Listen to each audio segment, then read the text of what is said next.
way that a lot of people get into it, and I actually encourage it because it's very, very easy, is to simply buy the plants and transplant them. And I often have that question from people where they're like, I've never done this before, I don't know how to start, I don't know how to get going. And somehow or other they feel that it might be, quote, cheating to start with basic plants. And I'm actually of the exact opposite opinion. If it makes it easy for you to get going, then by all means, start with plants. But at some point in time, you're going to come across something that a friend has that you really, really want, or a particular variety or species that grabs your attention that you want to recreate in your own garden. And that very often is what will lead you to start saving seeds. Now, saving seeds is actually ridiculously easy. And we have been, like a lot of the old home arts and the old homesteading arts, we've been convinced over the years that they are dreadfully difficult, that you need to have special training, or you need special equipment, or you have to study and gain special knowledge, and that's just not true. And seed saving falls into that category. The first time I had a friend help me make butter and cottage cheese at the end of the endeavor, where we started with milk. We skimmed the cream, we set it over there and let it warm up to room temperature. We made the cottage cheese, then we churned the butter, washed it, and put it in. And he sat down and went, I've been lied to my whole life. I was told that was hard. And I find that that's the case with so much that our grandparents and great-grandparents did without even thinking about it. We've come to see it as high-end chemistry, really difficult, really complicated, and it's not. So, seed saving is phenomenally easy. Now, one of the easiest things to start with is lettuce, and the reason I tell people that lettuce is so easy to start with is a whole lot of people tend to overplant lettuce when they're beginning gardeners. It's the May long weekend, and you put in a row of everything. You put in a row of beans, you put in a row of beets, you put in a row of carrots, you put in a row of lettuce, you put in a row of dill. And then as the garden starts to grow and all these things mature at different rates, about 5-6 weeks in, you've all of a sudden got more lettuce than you know what to do with, and you're not buying it at the farmer's market anymore, and for about a week and a half, 2 weeks, you've got lettuce everywhere, and you can't keep up, and it starts to bolt, and it starts to taste nasty, and you kind of go, well, now what do I do? Well, basically, you can let your lettuce go to seed. If you've only planted one type of lettuce, you got it made in the shade. Because lettuce is self-pollinating. It's got a very, very low pollen drift. And so unless, you've planted 2 kinds in your garden, your neighbor's lettuce isn't going to affect your lettuce at all. So when lettuce starts to go to seed, it gets a long, skinny stalk, and all those lovely little leaves start stringing out along a long, skinny stalk. And it often has yellow or white flowers, and then it just starts heading out like this. When you look at a garden of lettuce going to seed, it looks like a weed patch. And that is unbelievably easy. You can just let it flower out like that. And what I do when I harvest seed like this is I just put the whole thing right in a paper bag, and I hang it up. I have a whole kind of little clothesline of wire that I paper clip put my brown paper bags of seeds like this that are going to seed. It allows them to continue to dry. It keeps them out of the light. It keeps the moisture and dust and contamination off them. And all the seed that falls out will just collect in the bottom of the bag. So super, super easy to do. And lettuce is right up there with super easy. Another one that's really easy to do are peas. Okay, peas, it's just a matter of leaving them on the vine till they get so old and nasty that you don't want to eat them anyway, and then you can just let them go even further. To me, it doesn't seem to matter how carefully I go through my pea patch, I miss a couple of peas. And the next time I go out to gather my peas, there's like 3 or 4 that are like, you know, if I'm going to throw them in soup, they'll be okay, but it's not really going to be the nice, yummy green pea taste that I want. Well, instead of deadheading them and getting them out of there like I would have in, you know, my beginning gardening years, I learned that, no, those ones you let go to seed. And the exact same thing can be done with beans. Beans are also incredibly easy to save seeds from. Now, I got a couple of things up here that are that I want to kind of let you know. We've got some free seeds over here for people. Some of them came from Nico's. When they had their fire, they weren't allowed to sell the seeds that were in there anymore, and so rather than turf them, they just donated them to the Food Action people, and we've been distributing them. And then the Wise Woman seeds are actually from my little seed company that I have here in the Shuswap. They were grown last year, and they were harvested over the winter and intended for sale this season. But there weren't a lot of seed swaps, there weren't a lot of seed events, and so I'm going to be giving them away rather than, you don't carry seeds over from year to year. Like you do as a home gardener, like I have things in my home garden collection that I've kept for a very long time, but as a seed seller, that's not really ethical. You want to purge your seeds every year, so that's what those are. They're seeds from last year. Nasturtiums are really kind of an awesome plant to grow. They're really good for your pollinators. They're really good for the ground. After your nasturtium blossom dies off, you get this bizarre little clover leaf configuration of 3 seeds kind of all nestled in together. And I brought a fresh one to show to you because once they dry out completely, they separate, and you don't really see that when you get a package of nasturtium seeds.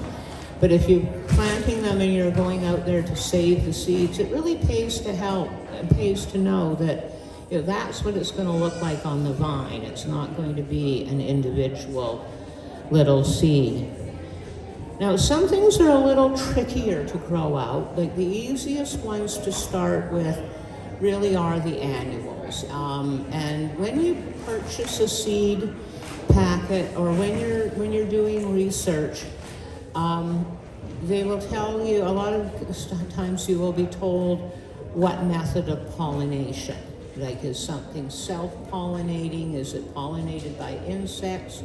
Is it wind pollinated? And anything that is marked self-pollinating or self-pollinated, start with those ones. You know, they're without a doubt the easiest because they're going to pretty much do all the work themselves, and you're not going to have to worry too much about it. So, like I said, peas, lettuce, beans, those are all really, really easy ones to start with. Tomatoes also are incredibly easy to save seeds from, and tomatoes are self-pollinating, and so unless you've got those 2 plants planted so close together that they're kind of touching each other, there's not much chance of tomatoes cross-pollinating. When we're breeding tomatoes and creating new tomatoes, we kind of have to go to a fair amount of work to get the actual cross-pollination happening, because they're really efficient at doing it all on their own. And when you look at videos or information on saving tomato seeds, there will be the whole breakdown of how to put them in water and let them rot and let them ferment. And that is a really, really good method for saving tomato seed if you're saving a lot of it, if you're going to be saving it over a long period of time, and if you're going to be, sort of distributing it to other people and you're worried about a germination rate. If you've got a particular tomato growing in your garden that you really like, saving the seeds is as simple as scraping them off the cutting board or plate when you're finished, laying them out on a piece of paper and letting them dry. Folding the paper up, putting it in an envelope and labeling it like that. It can be that simple with saving tomato seed. I'll give you a little hint though. If you do it on paper towel, don't write on the paper towel and expect it to survive, okay? I have seen lead pencil, felt pen, pen and ink, Indian ink, it doesn't seem to matter. You open it up in the springtime, and if there's anything on the paper at all, it's just a smudge. So yeah, to using the paper towel because it does it quickly and it does it well, and it has the added bonus that you can just simply tear it up into little bits with the tomato seeds on it and plant it directly into the ground, which is like really kind of cool. But it won't retain the ink, so you'll have to then put it into an envelope or some other means and label it that way. But tomato seeds are, like I said, they're easy to start on your own. They're easy to save. And for most of us, tomatoes, especially in this area, is actually a good and successful crop for you as a gardener. We kind of got started a little late, and I'm going to give you a few more things, but then I'm going to throw it wide open to questions because we're a small crowd, and I just don't see any reason to not keep it on a real friendly basis. So when you start saving seeds, you will notice on seed packets that seeds will say something like F1 hybrid or open pollinated, or maybe just OP. Sometimes you'll hear about heirloom seeds and heritage seeds and how those are the only things that you can save seeds from. So I kind of want to explain all those little terms and what's going on. Heritage or heirloom varieties are seeds that have been established for over 50 years and have kind of a recognized name. So, you know, the Market Moor cucumber, the Danvers half-long carrot, the Nantes scarlet carrot, peaches and cream, no, that would be a hybrid. Candy King corn is open pollinated but not heritage. But Mandan red clay is a heritage or heirloom variety of seeds. So all of those old varieties that are called heirloom or heritage, they're old, but they are also open pollinated. Now, open pollinated means if you have that in your garden and you save the seed, that is what you will get, okay? If you grow a baby blue Hubbard squash, you save the seeds from it, and you plant them, you will get baby blue Hubbard seeds. Now, open pollinated also designates seeds that is true for, but that are more recent. Candy King corn is a very recent corn, but it's open pollinated. That beautiful glass gem corn that people have been growing for the last 10 years or so is a fairly new variety, but it's open pollinated. So again, if you plant glass gem corn, that is what you will get from your seed when you plant it the following year. Hybrid seeds are where the plant breeder has taken, broccoli is a really good one to talk about because broccoli is a derivative of the whole kale cabbage family. So you will take a broccoli that has a really lovely ability to grow really, really big heads, and you will cross it with a broccoli that has the ability to withstand a little bit of water drought or water deprivation. It won't be as pretty a plant, it'll be gnarly, but it'll have that trait in it. And maybe you'll even add in a broccoli that can deal really well with extremely cold temperatures. So you breed these plants together, it's fairly complicated. in a lot of cases, you have this specific hybrid seed. You give that to your gardeners, they will plant it, they'll get that broccoli, then it will grow to those specifications. You know, it'll have a nice sturdy stem, it'll have a good amount of head, it'll have little enough leaf that it can withstand the heat and the cold fairly well.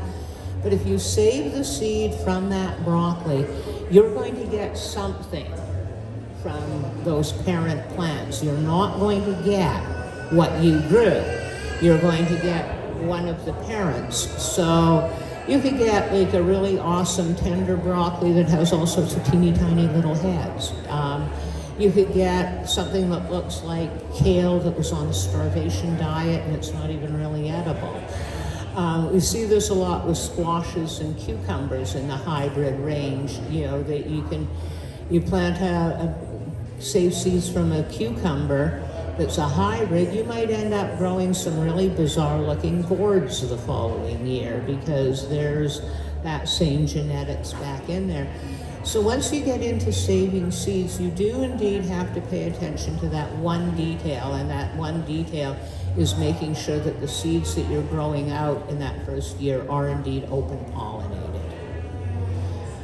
The other part of seed saving that truly is tricky, and I, for the most part, tell people to give themselves a bit of time before they leap into it, and that is growing out your biennials, your carrots, your beets, your parsnips, your turnips.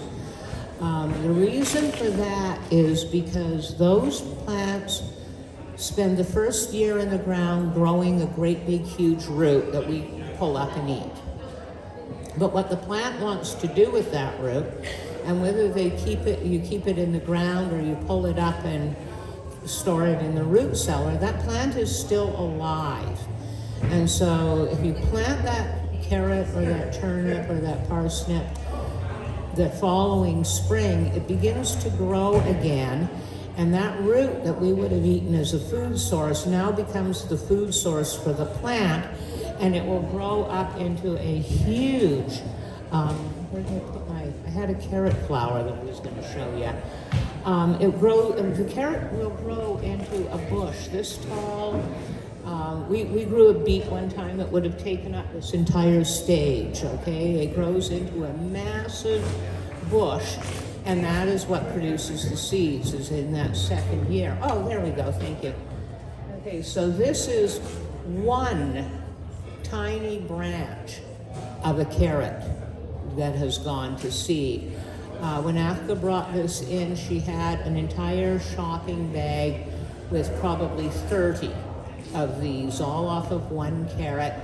And if you want to come up and take a look later, you'll see that there are literally thousands of seeds on that carrot head. So that's what happens when you do biennials.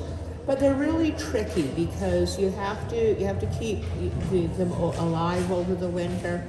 And you have to have enough space to grow them out, and some of them need to be somewhat isolated because they cross-pollinate. So it's something that I'm certainly willing to always help people through, and I've done workshops on. But really, if you're wanting to get started in seed saving, hang on to the idea that the annuals are a good place to go. Any questions?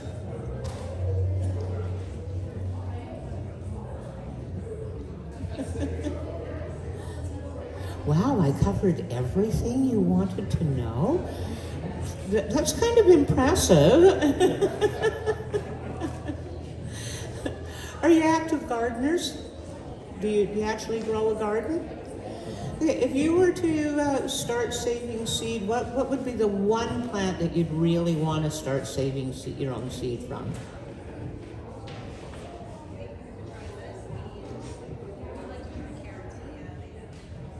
Yeah. Okay, if you really do want to try carrots, yes, do. The best advice I can give you about that is that carrots will cross-pollinate with anything in the Queen Anne's lace umbelliferae family, okay? So often in our area, we have, yarrow growing everywhere. We have Queen Anne's lace. We have a lot of stuff that carrots will cross with. So what I do when I'm planting out my carrots is I do about a 10 by 10 or 12 by 12 plot where I'm going to plant my carrots in the spring. And I set up a shelter much like one of these, okay? I set up a shade shelter over top of that plot. Carrots are actually best pollinated by flies, not bees. Like bees, they'll come and visit the carrots, but the best pollinating activity is actually, those horse flies, salmon flies, bot flies, house flies, garbage flies, shit flies, that kind of stuff. They are the carrot pollinators. So I start with a shade shelter and my carrots planted in the ground. And then at the very back of the shade shelter, I put something that flies can lay eggs all over, like maybe a chunk of bacon rind, maybe a piece of animal skin from somebody butchering one of their critters, something that can attract those little carrion eaters and encourage them to start laying their eggs there.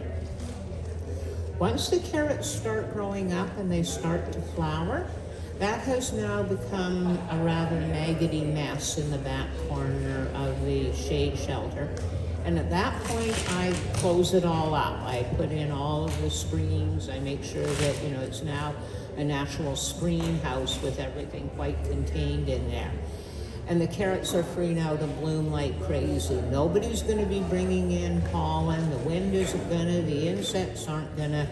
I'm going to have more than enough bugs in there to do the job of pollinating, but they're also going to be contained so they're not all over my farm and making me angry in my kitchen and feeding more wasps than I want to have hanging around. So, they're contained in there. And I actually keep that contained until we hit around close to freeze up or right at freeze up, because it's not going to hurt the carrot seeds. They're not even really going to be touched by the frost, and even if they were, it's not going to be harmful to them. Then, when we've got enough chill at night that those bugs are no longer a problem, they're going to die off, then I harvest my carrot seeds, and the next year we don't have any problem, not much of anything in there. A few things, but not a heavy infestation at all.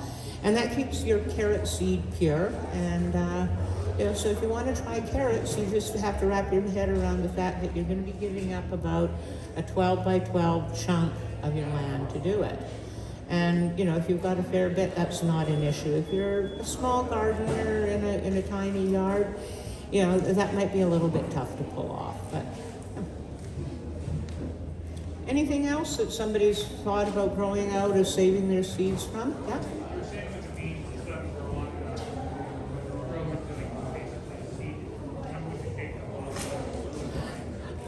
The beans? Yeah.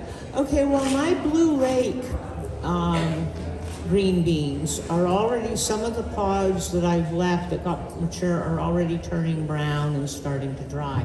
So I'll be grabbing those right away because I don't want them to burst and go on the ground. If they end up on the ground, you have a problem with them. Now they're going to start absorbing moisture and they might actually even germinate on you. So, I try to avoid that. But I do kind of like them to actually dry out on the plant a bit. Most of what we eat as a vegetable, we eat in a pretty immature state. Like a pickling cucumber has barely got going. A table cucumber is only about, maybe a third or a quarter of the way into their growth. I have cucumbers that I kind of wanted to bring one, but it would have interrupted it and I wouldn't have got seeds out of it at all. But my Market More picklers, which is picklers are, I won second place with my picklers in the category over there. So, they're nice little picklers. They grow into a really decent, 8 to 10 inch long slicing cube. Right now I have one about that long and about that big around, and it's not ready yet to seed, okay? It will look more like a pumpkin or a squash than a cucumber by the time I get it off the vine for seeds, so they really super explode. And so the beans, like I said, if they're post-mature and they're too big for you to know that they're going to be nice, tender green beans, let them complete the whole cycle and become seed for you for next year. Yeah, I take them out of the pod, and again, that's a moisture thing. You take them out of the pod. I let them dry completely, till they're completely rattly. I put them in something airtight, like a glass jar, and then I'll put a little packet of silica in there and test, are they dry enough? If that silica's swelling up and that, take that lid off, dry them a little bit longer. When I've got them to the point that they're no longer, moistening up the silica, then I'll package them in paper, and that keeps the light and the moisture off of them, and then I'll usually put them in either a glass or a metal container. I don't put them in the freezer primarily because if you have rural power like I do and you get a lot of power fluctuations, you can end up with condensation and your seeds can really suffer from it. They're actually better off in a cool, dry place. And, a couple of years, a good decade or so back, the seed vault in Svalbard, Norway was built, and USC, and our little group is actually part of USC, the Shuswap Seed Savers. And, the whole idea of building a vault and storing seeds long-term at a stable temperature, we saw a variety of ways that could be good, but, there was also people who were, the best place is maybe we need to keep things local and, keep things turning over and that. And there's been a couple of cases where we've had huge crop failures and that seed vault, was a godsend and they were able to replant things. But then a couple of years ago with our climate chaos, that vault actually not only thawed out, it flooded and then refroze. And that was the panic situation. I remember getting that notification that not only had the outer door corridor and that been breached, but there was actual flooding, and now it had refrozen, and there was concern about, we couldn't even get in to see how much damage had been done. And what was lost were the things like tubers, things like potatoes and, the underground root kind of stuff. There was some damage done to some of those. Fortunately, all of the seeds made it through okay and hadn't really been affected. But it brought home to us, and it brought home to the people who really saw this as the answer and totally foolproof. It brought home the fact that the best possible way to save seeds is to plant them in the ground every year and save what comes up that year for you. That seeds adapt, they change, they deal with the environment that you're growing them in. And in 10 years, we could have enough climate difference in this area that a species of tomato that you tucked away thinking was going to rot might not actually do very well in our climate anymore because it hasn't been grown out over the years and it hasn't been adapted. I also encourage people to buy your seeds as close to home as you can. You don't send to Tennessee to buy your okra, okay? We've got really great seed companies provincially. We've got really nice little ones regionally. Trade seeds with your neighbors, come out to the seed swaps. We've got seed libraries going on now in Vernon and Enderby. We're looking at how we can get a much more of a seed library thing going on here in Salmon Arm. We've really seen the increase in community gardens and community garden space. So the next step is getting seeds into people's hands. But the regional seeds, they've grown here and they'll just do a whole lot better for you.